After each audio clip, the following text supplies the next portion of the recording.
channel එකට ආව ආදරයෙන් පිළිගන්නවා. තාමත් මගේ channel එක subscribe කරලා නැත්නම් subscribe කරලා මාත් එක්ක එකතු වෙන්න කියලා ආදරයෙන් මතක් කරනවා. අද මම ඔයාලත් එක්ක බෙදාගන්නේ දරස් platform එක හරහා කොහොමද මාසෙට ලක්ෂයක් හොයාගන්නේ කියලා.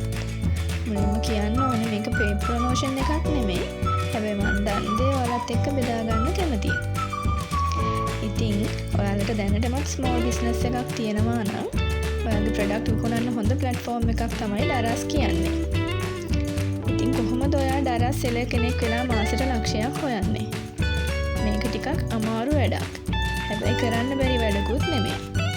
මේක හරිම simple theory එකක්. උදාහරණයක් විදිහට හිතන්න. ඔයා ගාව item එකක් තියෙනවා. ඔයා නිෂ්පාදනය කරපු හරි. ඔයා wholesale ගත්ත හරි. ඔයාට මේ item එකට total cost එක රුපියල් 800ක් ගියා. ඉතින් ඔයා මේකෙන් රුපියල් 500ක ලාභයක් තියාගෙන විකුණන්න කැමතියි. ඔයාගේ මේ item එක මාසෙට 25ක් විකුණුවොත් ඔයාට 12500ක ලාභයක් තියෙනවා. ඔයාට දරස් එකේ ඔයාගේ store එකෙන් item වර්ග 1000ක් වෙනකන් දාන්න පුළුවන්. ඉතින් ඔයාගේ item වර්ග 8කින් මාසෙට 25 ගානේ විකුණුවොත් ඔයාට ලක්ෂයක විතර ලාභයක් තියෙනවා. ඉතින් ඔයාට බැරිද මේක කරන්න? නෑ පුළුවන්. ඉන්න මම ඔයාට උදාහරණ පෙන්නන්නම්.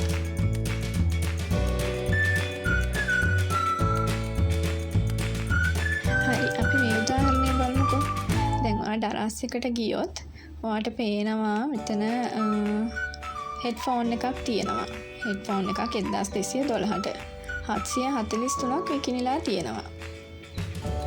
ඉතින් 743ක් විකිණිලා තියෙන headphone එක 1212 කියන්නේ අපි හිතමුකෝ මෙයාට මේක විකුණලා තියෙනවා ලාභය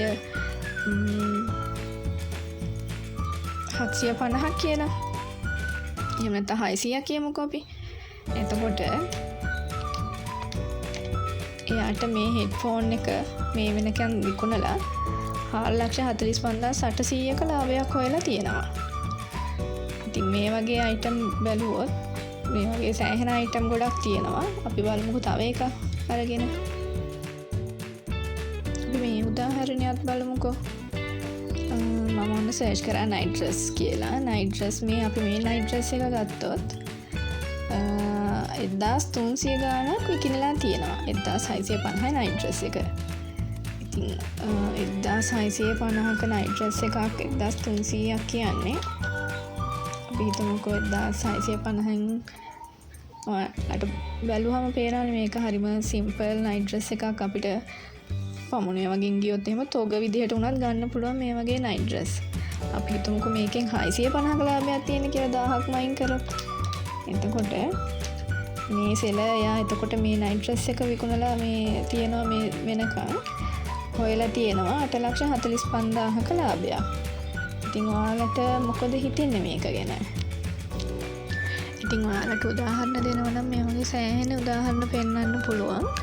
ඔයාලම රිසර්ච් එකක් කරලා බැලුවොත් ඔයාලට තේරෙයි මේකේ සෙලර්ස්ලා මොනවද විකුණන්නේ, කොහොමද විකුණන්නේ, මොන විදිහේ ලාභයක් ගන්නව ඇතිද කියලා ඔයාලටම සෙල්ස් ස්ටඩි එකක් කරොත් ඔයාලට හොයාගන්න පුළුවන් වෙයි. හැබැයි ඔයාලට කියන්න දෙයක් තියෙනවා. මේ සෙල් කරන හැම item එකකටම දරස් එකෙන් කමිෂන් එකක් ඇඩ් කරනවා. පහළ description එකේ මම link එක දාන්නම්. ඒකෙන් ගිහින් ඔයාලට බලන්න පුළුවන්. ඒ කියන්නේ එක එක item වලට එක එක විදිහට කමිෂන් එක වෙනස් වෙනවා. ඔයාලට මේක check කරගන්න පුළුවන්. ඉතින් ඔයාගේ item එක price කරද්දී ඔයා මේ කමිෂන් එකත් add කරලා price කරොත් ඔයාට පාඩුවක් වෙන්නේ නැහැ. නැත්තම් ඔයාට ලොකු ලාභයක් ගන්න බැරි වෙනවා.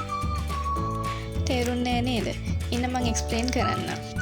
අපි කලින් example එකම ගමුකෝ. ඔයාගේ item එක price කරන්නේ 1300කට. අපි හිතමු දරස් එකෙන් 125ක කමිෂන් එකක් මේ item එකට ගන්නවා කියලා. එතකොට ඔයාට මේ item එකෙන් ලැබෙන්නේ 975ක් විතරයි.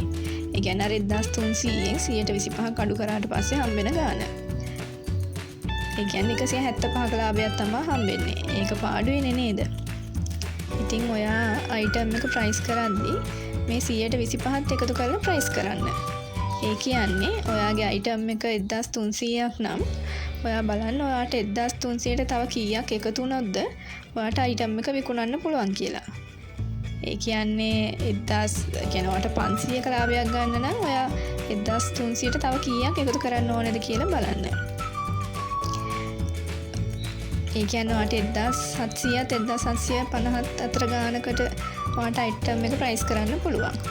ඒක ඔයාට ඕන ලාභය මත තමයි තීරණය කරන්න ඕනේ. ඉතින් ඔයාලට ඔයාලගේ අයිටම් එක පාසල් කරගන්න මම ටිප්ස් ටිකක් කියලා දෙන්නම්. එකක් තමයි ඔයාගේ අයිටම් එක අනිත් කම්පිටිටිව් සෙලර්ස්ලාගේ ප්‍රොඩක්ට් එකේ ප්‍රයිස් එකට අඩුවෙන් ප්‍රයිස් කරන්න. ඔයාගේ අයිටම් එක මාකට් එකේ තියෙන ගානත් එක්ක පොඩ්ඩක් චෙක් කරලා බලන්න. පුළුවන් තරම් සාධාරණ විදිහට ප්‍රයිස් කරන්න. මොකද ඔයාගේ අයිටම් එක ගන්නෙත් ඔයා වගේම කෙනෙක්නේ. අනිත් එක කස්ටමර්ස්ලාත් කැමති අඩුවට තියෙන තැනින් අයිටම් එකක් ගන්න.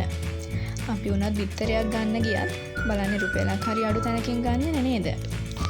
ඉතින් ඔයාට මේ වගේ දෙයක් කරලා ඔයාගේ අයිටම් එක සෙල් කරගන්න පුළුවන්. ඊළඟ එක තමයි හැමතිස්සෙම යුනික් ප්‍රොඩක්ට් එකක් මාකට් එකට දාන්න. හැමතැනම ගන්න නැති ඔයා ළඟ විතරක් තියෙන ප්‍රොඩක්ට් එකක් නම් ඔයාගේ ප්‍රොඩක්ට් එක ඉක්මනට සෙල් කරගන්න පුළුවන්. ඒ වගේම නිතරම ඕන වෙන ප්‍රොඩක්ට් එකක් දාන්න. අපි හිතමු සැනිටරි නැප්කින්ස් කියලා. කවදාවත් සෙල් කරලා ඉවර කරන්න බැරි දෙයක් නේ. ඉතින් එක පාරක් ගත්ත කෙනා සැරින් සැරේ ඕඩර් එකක් දායි නේද? මේකුණුත් ඔයාගේ සේල්ස් වැඩි කරගන්න පුළුවන්. ඉතින් මම හිතනවා මේ වීඩියෝ එකනොත් අලුත් දෙයක් ඉගෙන ගන්න ඇති කියලා. මේ වීඩියෝ එකට කැමති නම් ලයික් එකක් දාන්න, කමෙන්ට් කරන්න, සබ්ස්ක්‍රයිබ් කරන්නත් අමතක කරන්න එපා. එහෙනම් අපි අලුත් වීඩියෝ එකකින් හම්බ වෙමු.